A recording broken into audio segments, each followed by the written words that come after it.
Mr. Speaker, the Pope of the Holy See.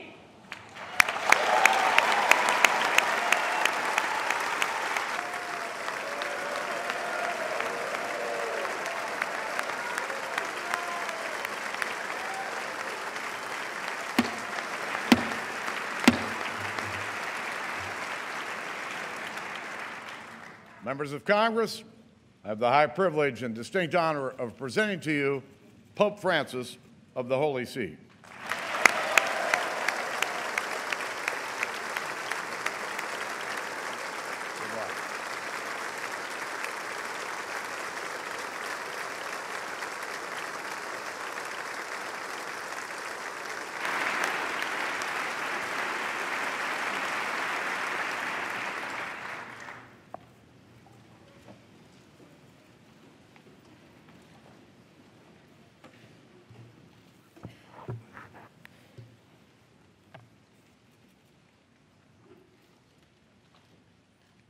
Mr. Vice President,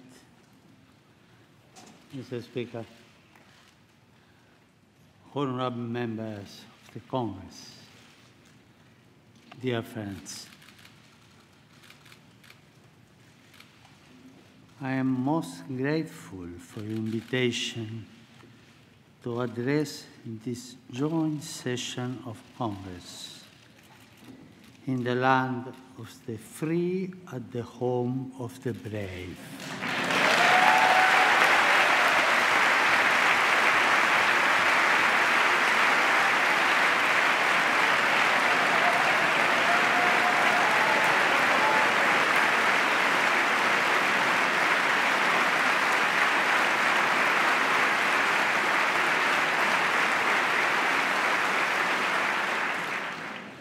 I would like to think that the reason for this is that I too am a son of this great continent from which we have all received so much and toward which we share a common responsibility.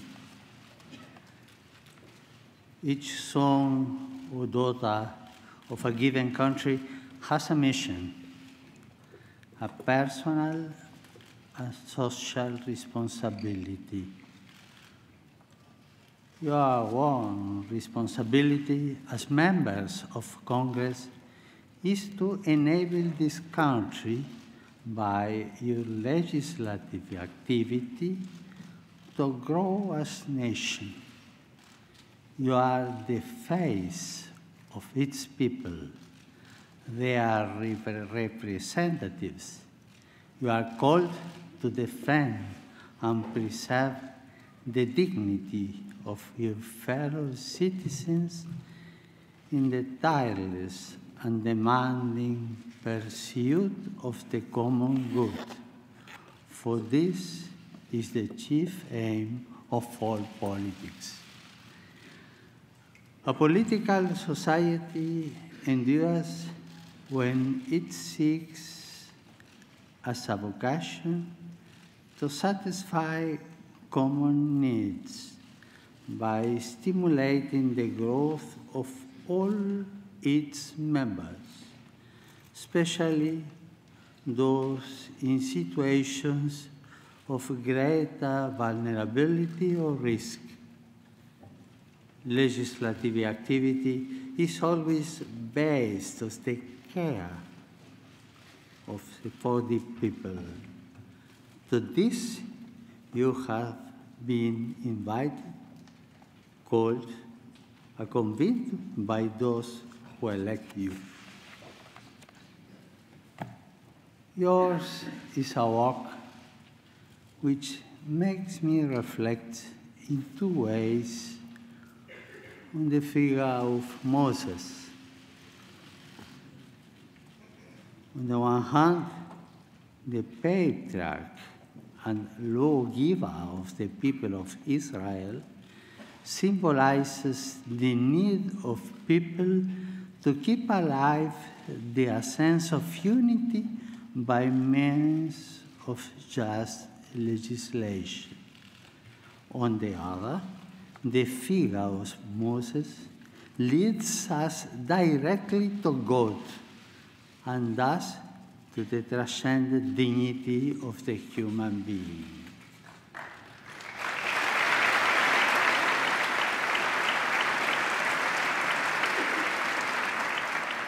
Moses provides us with a good synthesis of a work. You are asked to protect, by means of the law, the image and likeness fashioned by God on every human life. Today, I would like not only to address you, but through you, the entire people of the United States. Here, together with the representatives, I would like to take this opportunity to dialogue with the many thousands of men and women who strive each day to do a honest day's work, to bring home the daily bread, to save money, and one step at a time to build a better life for their families. These are men and women who are not concerned simply with paying their taxes, but in their own quiet way, sustain the life of society. They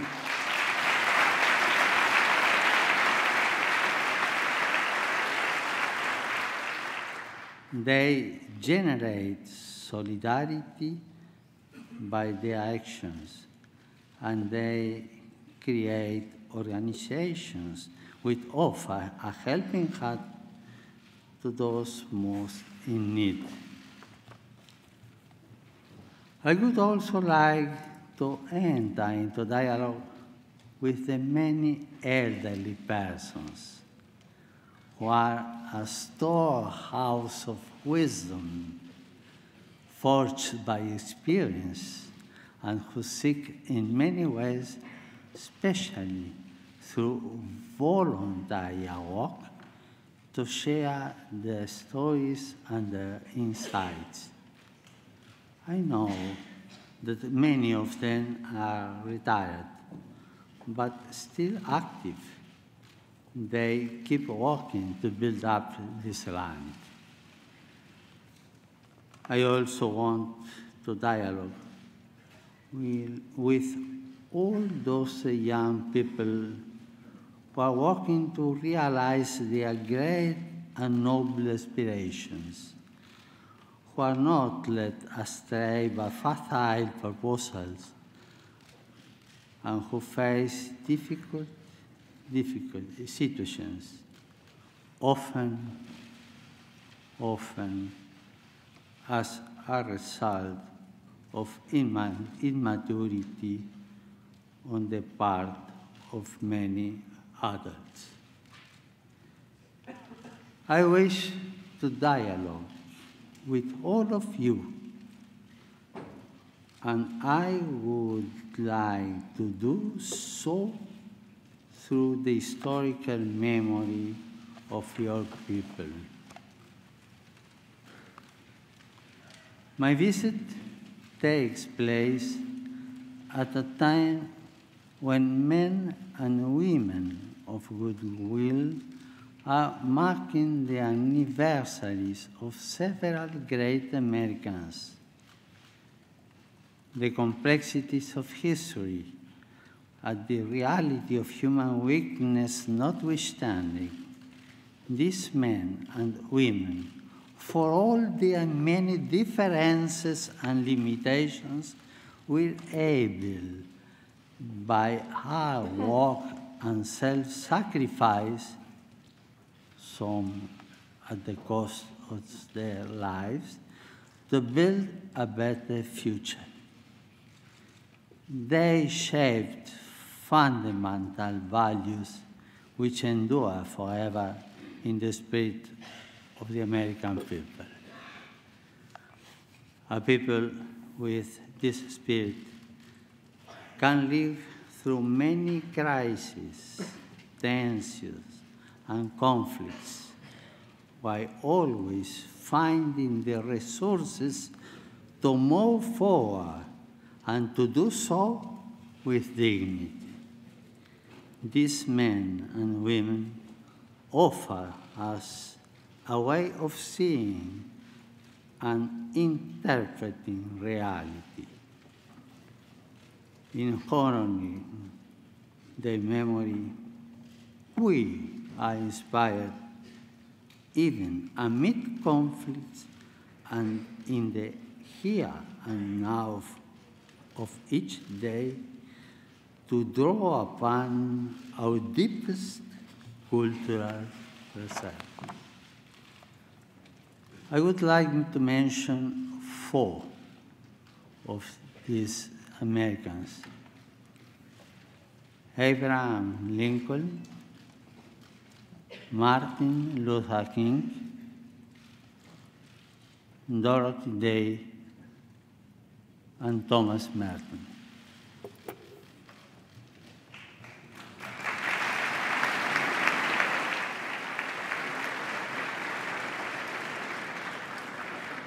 This year marks the 150th anniversary of the assassination of President Abraham Lincoln, the guardian of liberty, who labored tirelessly that this nation under God might have a new birth of freedom. Building a future of freedom requires love of the common good and cooperation in a spirit of subsidiarity and solidarity. All of us are quite aware of and deeply worried by the disturbing social and political situation of the world today. Our world is increasingly a place of violent conflict, hatred, and brutal atrocities, committed even in the name of God and of religion. We know that no religion is immune from forms of individual delusion or ideological extremism. This means that we must be especially attentive to every type of fundamentalism, whether religious or of any other kind. A delicate balance is required to combat violence perpetrated in the name of a religion, an ideology, or an economic system, while also safeguarding religious freedom, intellectual freedom, and individual freedoms.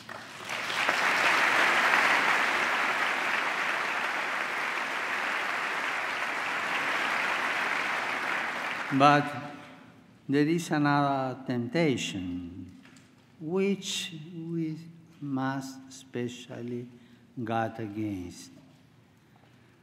The simplistic reductionism which sees only good or evil, or, if you will, the righteous and sinners.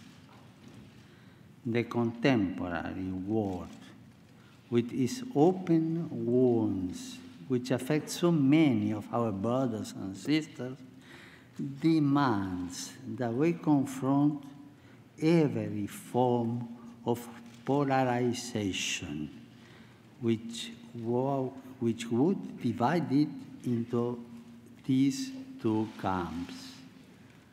we know that in the attempt to be feed of enemy without, we can be tempted to feed the enemy within, to imitate the hatred and violence of tyrants and murderers is the best way to take their place. That is something which you, as people, reject.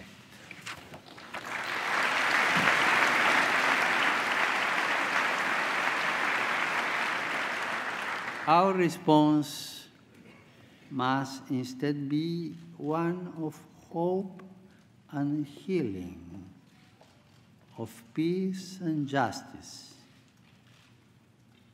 We are asked to summon the courage and the intelligence to resolve today's many geopolitical and economic crises. Even in the developed world, the effects of unjust structures and actions are all too apparent. Our efforts must aim at restoring hope, righting wrongs, maintaining commitments, and thus promoting the well-being of individuals and of peoples. We must move forward together as one in a renewed spirit of fraternity and solidarity, cooperating generously for the common good.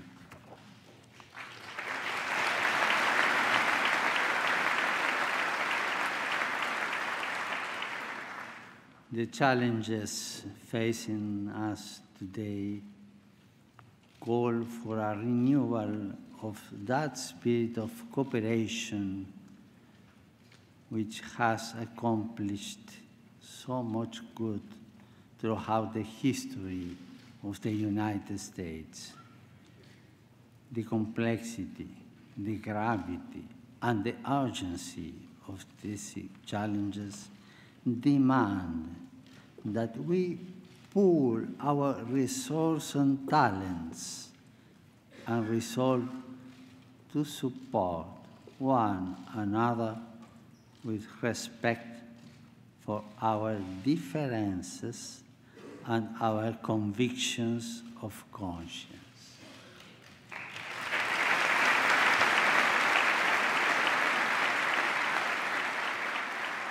In this land, the various religious denominations have greatly contributed to building and strengthening society.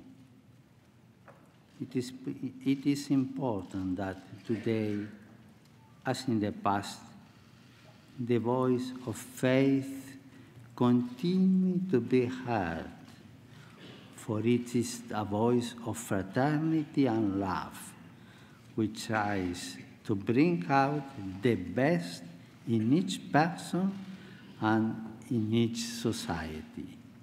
Such cooperation is a powerful resource in the battle to eliminate new global forms of slavery, born of great injustices, which can be overcome only through new policies and new forms of social consensus.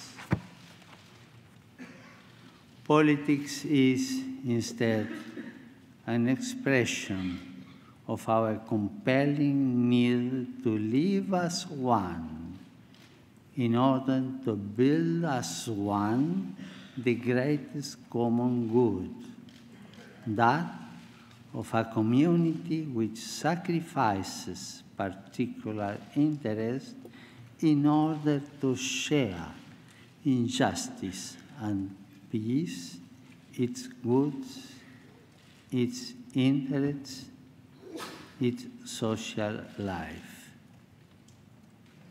I do not underestimate the difficulty that this involves, but I encourage you in this effort.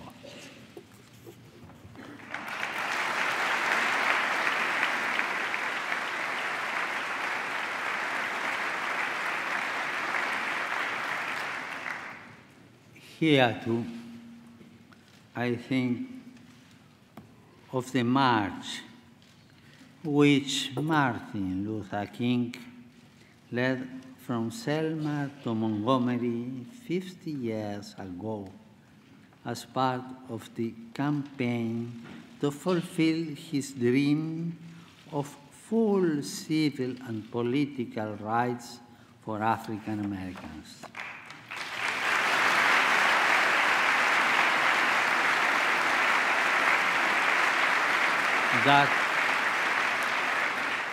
That dream continues to inspire us all, and I am happy that America continues to be, for many, a land of dreams.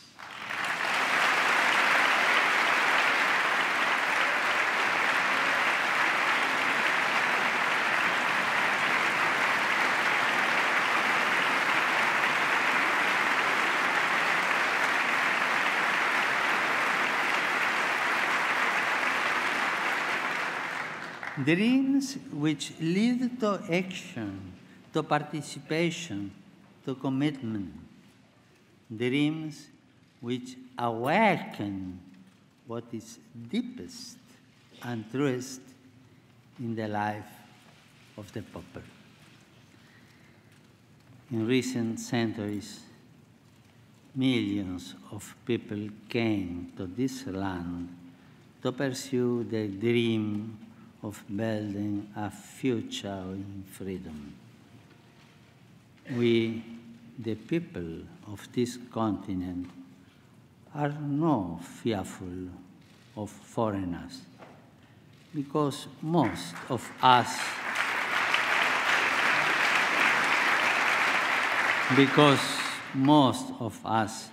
were once foreigners.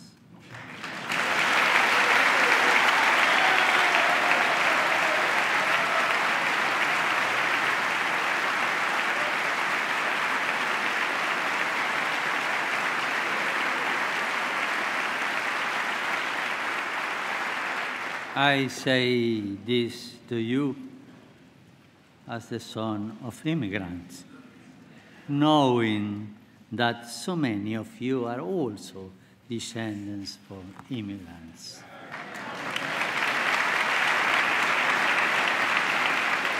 Tragically, the rights of those who were here long before us were not always respected.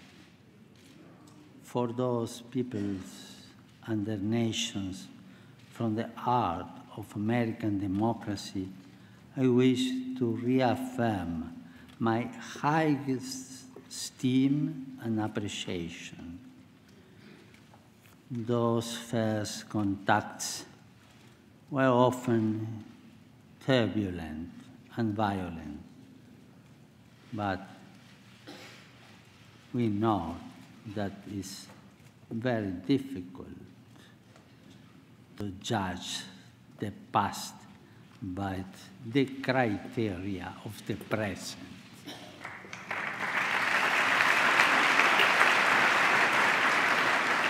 Nonetheless, when the stranger in our midst appeals to us, we must not repeat the sins and the errors of the past.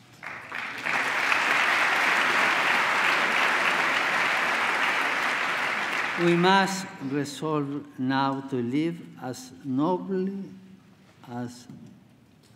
and as justly as possible, as we educate new generations not to turn their back on our neighbors and everything around us. Building a nation calls us to recognize that we must constantly relate to others, rejecting a mindset of hostility in order to adopt one of reciprocal subsidiarity in a constant effort to do our best. I'm confident that we can do this. Our world is facing a refugee crisis of a magnitude known since the Second World War. This presents us with great challenges and many hard decisions. On this continent, too, thousands of persons are led to travel north in search of a better life for themselves and for their loved ones, in search of greater opportunity. It is not what we want for our own children.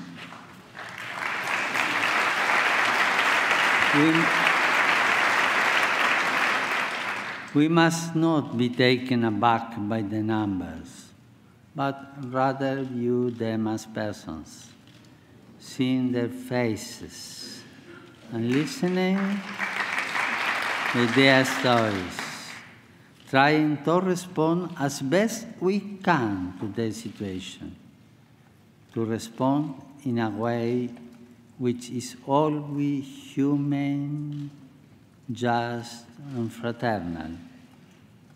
We need to avoid a common temptation nowadays to discard whatever proves troublesome. Let us remember the golden rule. Do unto others as you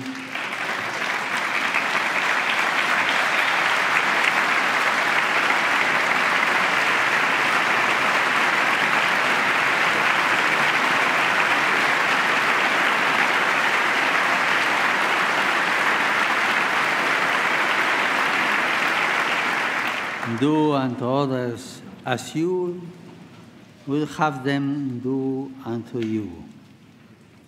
This rule points us in a clear direction.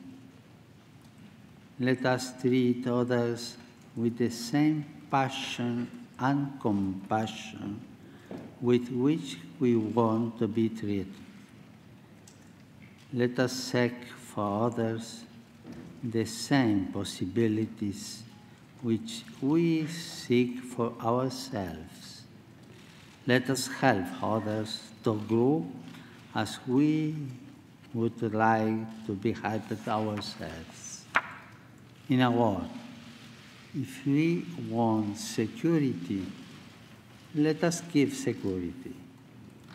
If we want life, let us give life. If we want opportunities, let us provide these opportunities. The yardstick we use for others will be the yardstick which time uses for us.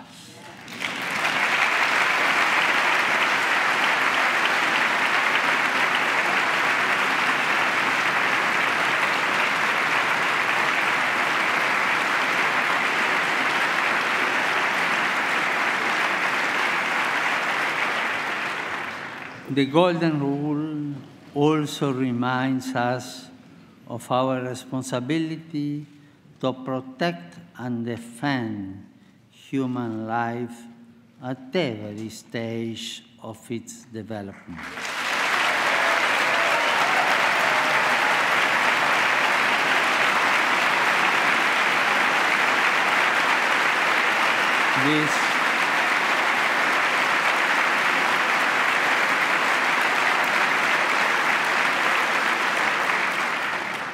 This conviction has led me from the beginning of my ministry to advocate at different levels the global abolition of the death penalty.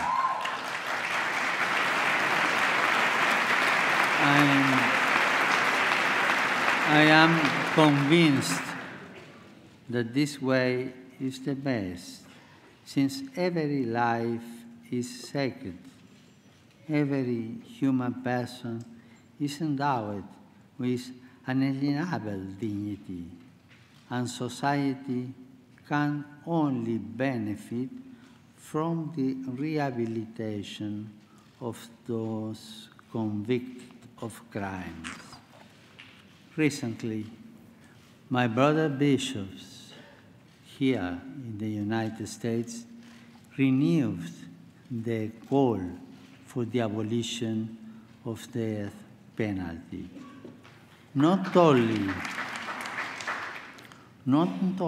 do I support them, but I also offer encouragement to all those who are convinced that a just and necessary punishment must never exclude the dimension of hope and the goal of rehabilitation.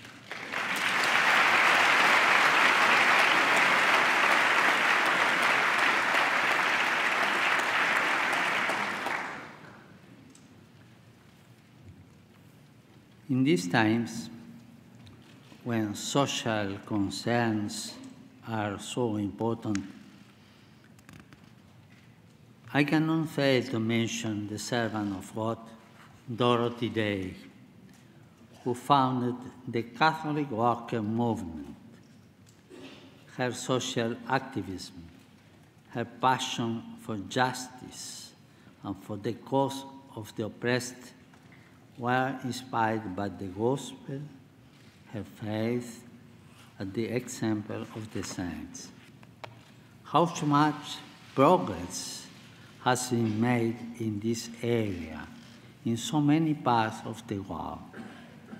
How much has been done in these first years of the third millennium to raise people out of extreme poverty? I know that you share my conviction that much more still needs to be done, and in times of crisis and economic hardship, a spirit of global solidarity must not be lost. At the same time, I would encourage you to keep in mind all those people around us who are trapped in a cycle of poverty. They too need to be given hope. The fight against poverty and hunger must be fought constantly and on many fronts, especially in its cause. I know that many Americans today, as in the past, are working to deal with this problem. It goes without saying that part of this great effort is the creation and distribution of wealth. The right use of natural resources, the proper application of technology, and the harnessing of the spirit of enterprise are essential elements of an economy which seeks to be modern, inclusive, and sustainable.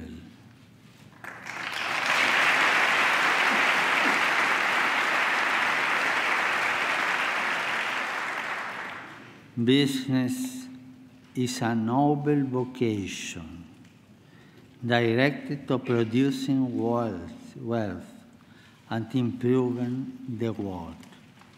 It can be a fruitful source of prosperity from the area in which it operates, especially if it sees the creation of jobs as an essential part of its service to the common good.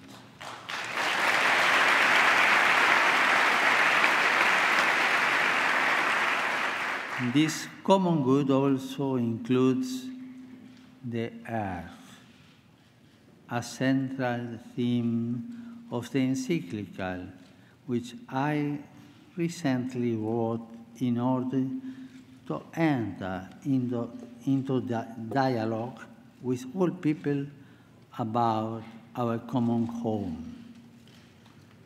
We need a conversation which includes everyone, since the environmental challenge we are undergoing and its human roots concern and affect us all.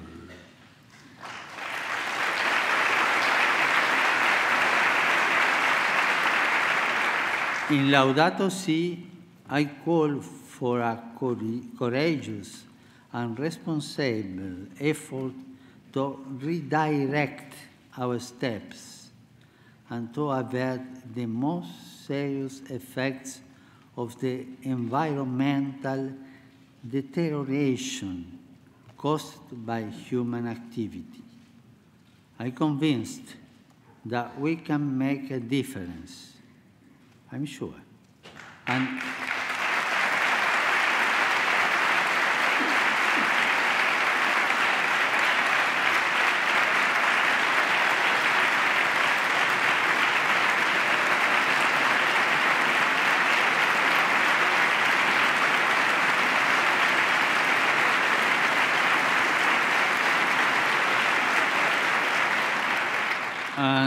I have no doubt that the United States and this Congress have an important role to play.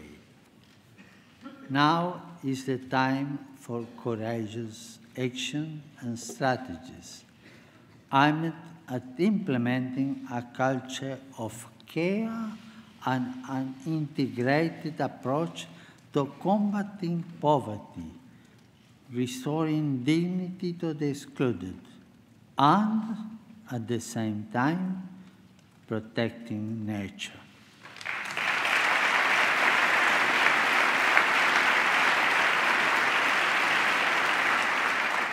We have the freedom needed to limit and direct technology, to devise intelligent ways of developing and limiting our power, and to put technology at the service of another type of progress, one which is here, more human, more social, more integral. In this regard, I am confident that America's outstanding academic and research institutions can make a vital contribution in the years ahead.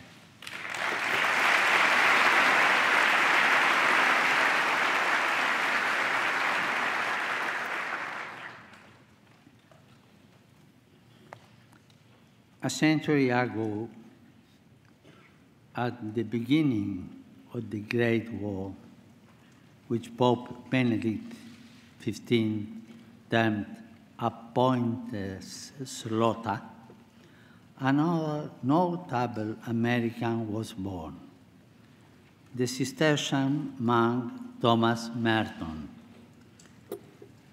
He remains a source of a spiritual inspiration and guide for many people.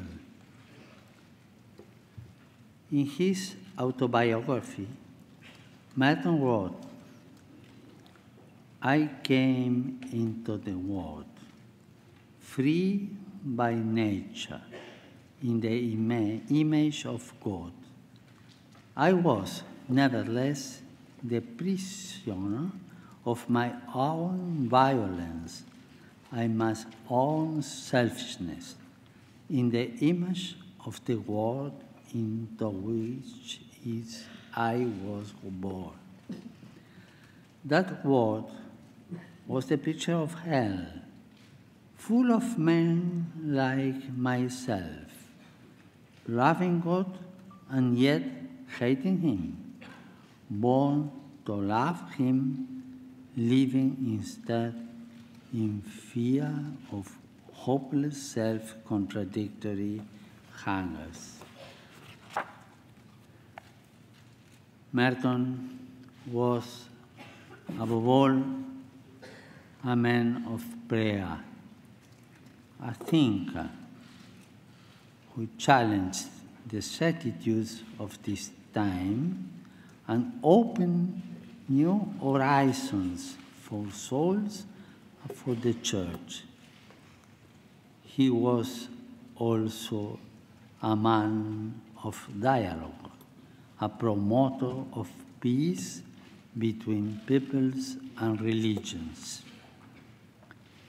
From this perspective of dialogue, I would like to recognize the efforts made in recent months to help overcome historic differences linked to painful episodes of the past. It is my duty to build bridges and to help all men and women in any way possible to do the same. When countries which have been at odds resume the path of the dialogue, a dialogue which may have been interrupted for the most legitimate of reasons, new opportunities open up for all.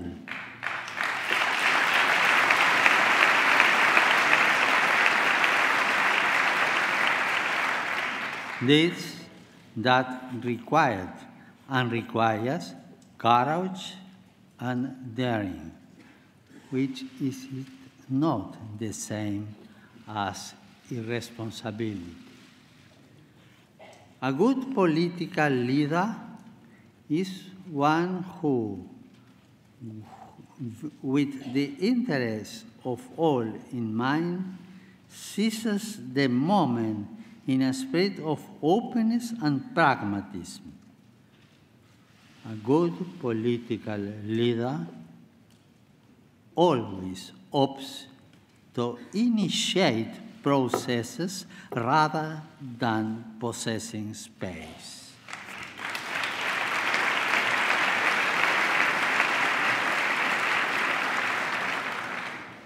Being at the service of dialogue and peace also means being truly determined to minimize and, in the long term, to end the many armed conflicts throughout our world.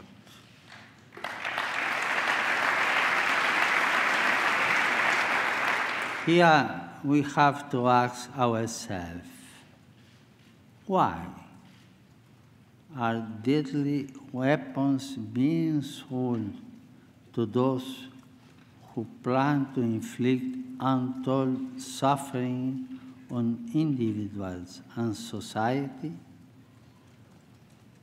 Sadly, the answer, as we all know, is simply for money. Money that is drenched in blood, often innocent blood. In the face of the shameful and culpable silence, it is our duty to confront the problem and to stop the arms stride.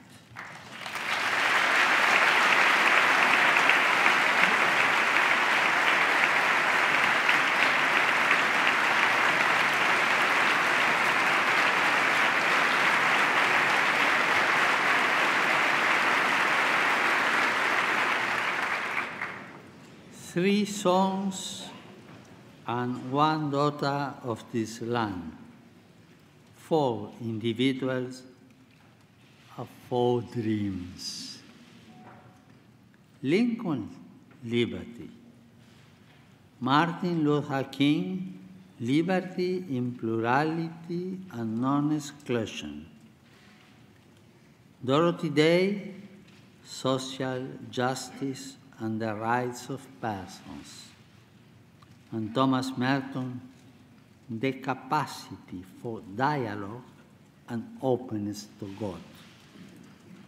4 representatives of American people. I will end my visit to your country in Philadelphia, where I will take part in the World Meeting of Families. It is my wish that throughout our visit, the family should be a recurrent theme. How essential the family has been to the building of this country.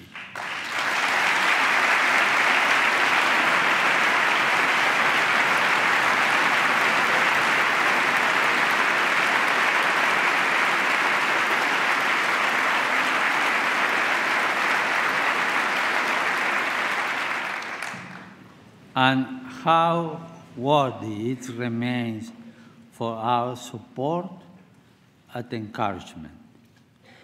Yet, I cannot hide my concern for the family, which is threatened, perhaps as never before, from within and without. Fundamental relations are being called into question, as is the very basis of marriage and the family. I can only reiterate the importance and, above all, the richness and the beauty of family life.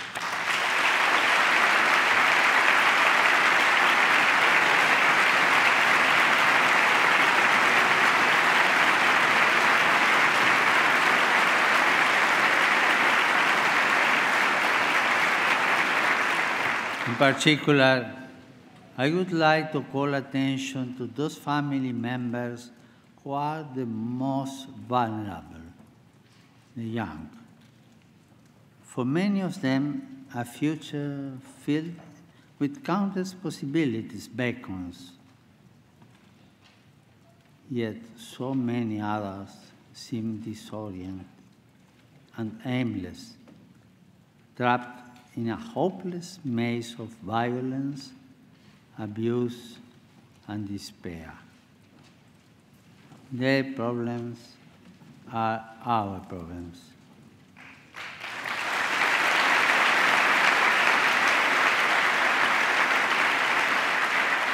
We cannot avoid them. We need to face them together, to talk about them, and to seek effective solutions rather than getting bogged down in discussion. At the risk of oversimplifying, we might say that we live in a culture with precious young people known to start a family because they lack possibilities for the future. Yet, the same culture presents others with so many options that they too are dissuaded from starting a family. A nation can be considered great when it defends liberty, as Lincoln did, when it fosters a culture which enables people to dream of full rights for all brothers and sisters, as Martin Luther King sought to do, when it strives for justice and the cause of the oppressed, as Dorothy Day did by her tireless work, the fruit of a faith which becomes dialogue and sows peace in the contemplative style of Thomas Merton. In this remark, I have sought to present some of the richness of your cultural heritage, of the spirit of the American people. It is my desire that this spirit continue to develop and grow so that as many young people as possible can inherit and dwell in a land which has inspired so many people to dream. God bless America.